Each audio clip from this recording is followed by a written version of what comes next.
এবং বিজেপি লিডারদের মধ্যে সবথেকে একটা বড় প্রবণতা আমি দেখছি যে এমন কোনো একটা লিডার নাই যাকে আমরা দেখতে পেলাম যে 5 মিনিটের একটা স্পিচের মধ্যে অর্থাৎ বক্তব্যের মধ্যে তাকে ভারত, পাকিস্তান, দেশবিরোধী, দেশপ্রেমিক, হিন্দু, মুসলিম এই কয়েকটা শব্দ ছাড়া তারা বক্তব্য রাখতে পারে না।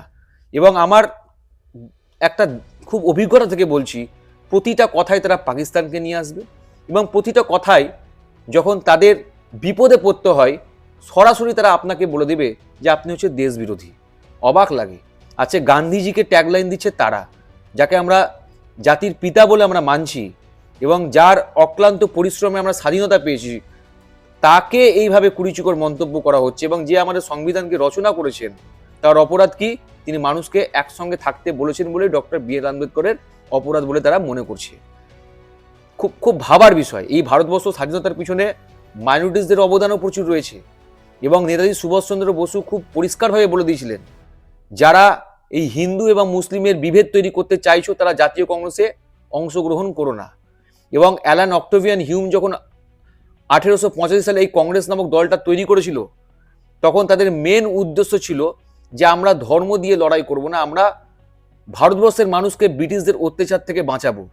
যে কারণে আমরা জানি যে শুধু জওহরলাল নেহেরু বা নেতাজি সুভাষচন্দ্র বসু বা লাল বাহাদুর শাস্ত্রী বা ভগৎ সিং এর মতো লোকেরা এই স্বাধীনতা সংগ্রামে অংশগ্রহণ করেনি, এর পিছনে অবদান ছিল ডক্টর মৌলানা আবুল কালাম আজাদেরও। এবং যে কারণে 1923 সালে মৌলানা আবুল কালাম আজাদকে কংগ্রেসের প্রেসিডেন্ট পর্যন্ত নির্বাচিত করা হয়েছিল।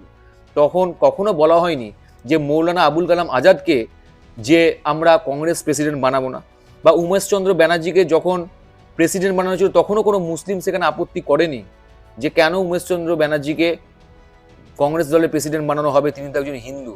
এ কথাও সেদিন কেউ বলেনি, কারণ তাদের মুখ্য উদ্দেশ্য ছিল যে বর্বর অত্যাচার ইংরেজরা ভারতবর্ষের মানুষের প্রতি করছে, আমাদের জাতি ধর্ম বর্ণ নির্বিশেষে সকলকে এগিয়ে আসতে হবে। এবং শুধু তাই নয়, আর একজন আমাদের স্বাধীনতা সংগ্রামী আমরা জানি যার নাম হচ্ছে আসাফ আলী। এই আসাফ আলী ভারতবর্ষের স্বাধীনতা আনার জন্য জওহরলাল নেহরুর সঙ্গে আহমেদাবাদের ফোর্ট জেলে তিনি জেলবন্দি পর্যন্ত ছিলেন। এছাড়াও জাকির হোসেন আছে। এরা সবাই কিন্তু স্বাধীনতা সংগ্রামী, একজন নয়, প্রচুর নেতা মুসলমানদের মধ্যে থেকেও ছিলেন এবং বিভিন্ন জাতি বিভিন্ন কাস্টের মধ্যে থেকে ছিল, তাদের মধ্যে কোনো ভেদাভেদ ছিল না। কিন্তু আজকে যারা এই ভেদাভেদকে বারবার মানুষের মধ্যে রিমাইন্ড করিয়ে দিচ্ছে, আমি তাদেরকে একটাই কথা বলতে চাই, বিশেষ করে সাধারণ মানুষকে, আপনারা দয়া করে একে অপরকে ভুল বুঝবেন না। মাইনরিটিসদের উপর অত্যাচার করে কেউ কখনো ভালো থাকতে পারেনি। যদি মাইনরিটিসদের উপর অত্যাচার করেই যদি আমাদের দেশ ভালো থাকে বা আমরা যদি মনে করি যে এটাই একমাত্র রাস্তা, তাহলে মনে রাখতে হবে যে বাংলাদেশে তাহলে সেখানেও মাইনরিটিসদের উপর অত্যাচার বাড়বে, ভারতবর্ষে মাইনরিটিসদের উপর অত্যাচার বাড়বে, সারা বিদেশে যেখানে যেখানে যে ধর্ম বা যে সম্প্রদায় মাইনরিটি আছে সেখানে তাদের উপর অত্যাচার বাড়বে।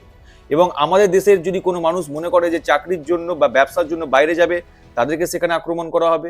বা বাইরে থেকে যদি কোনো মানুষ এখানে আসে চাকরির জন্য, বা কেউ যদি মনে করে এখানে ব্যবসার জন্য আসবে, তাদের উপর এখানে আক্রমণ করা হবে। তাহলে এই আক্রমণ যদি হতে থাকে, তাহলে সারা দেশের যে ভ্রাতৃত্ববোধ, সেই ভ্রাতৃত্ববোধ কোথায় এসে দাঁড়াবে আমরা জানি না। কিন্তু দুঃখের বিষয়, আমাদের যে সম্মানীয় অমিত শাহ মহাশয় যেভাবে ভারতবর্ষের সংবিধানের রচয়িতা ডক্টর বি আর আম্বেদকরকে অপমান করেছেন, তাদের প্রত্যেকের আমাদের উচিত যে বি আর আম্বেদকরের পাশে দাঁড়িয়ে অমিত শাহ এই বিষয়ে প্রকাশ্যে সবার সামনে ক্ষমা চাওয়া দরকার। মানুষের এটাই কি তার কাছে প্রাপ্য ছিল যে মানুষটা সকলকে নিয়ে থাকতে বলল, যে মানুষটা সকলকে নিয়ে বাঁচার আশা দেখালো, যাতে সকলে সুষ্ঠুভাবে বাঁচতে পারে, আজকে তাকে আক্রমণ করা হচ্ছে? ভুলে গেলে চলবে না, ভারতবর্ষের সংবিধানটা হচ্ছে খুব একটা মূল্যবান আমাদের প্রত্যেকটা ভারতবাসীর জন্য। আজকে ভারতবর্ষের সংবিধান কোনো পার্টিকুলার ধর্ম বা কোনো পার্টিকুলার জাতি বা কোনো পার্টিকুলার কাস্টকে গুরুত্ব দেয়নি, যা আপনার বর্ণ কালো বা কারো বর্ণ সাদা সে ভিত্তিত নয়, বা আপনার কাস্ট কি সেখান থেকেও কিন্তু এই জিনিসের উপর বিচার করা হয়নি।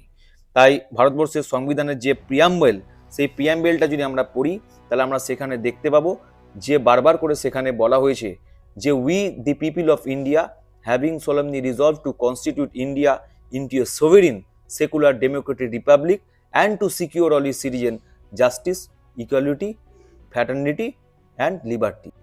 অর্থাৎ ইকুয়ালিটি যে জিনিসটা, এই ইকুয়ালিটির কথাটা কিন্তু আমাদেরকে মনে রাখতে হবে। তাহলে কেন ইকুয়ালিটির কথা বললো, সেখানে কোথাও বলা হয়নি। যে we the people of Hindu সেখানে কোথাও বলা হয়নি, উই দি পিপল অফ খ্রিস্টান সেখানে কোথাও বলা হয়নি, we the people of Muslim. এটাই হচ্ছে ভারতবর্ষের সংবিধানের সৌন্দর্য। এবং আমরা যদি মনে করি যে আমরা হানাহানি রক্তক্ষয় ঘটিয়ে এই ভারতবর্ষকে একটা বিশাল বড় জায়গায় পৌঁছে দেব, সম্ভব নয়।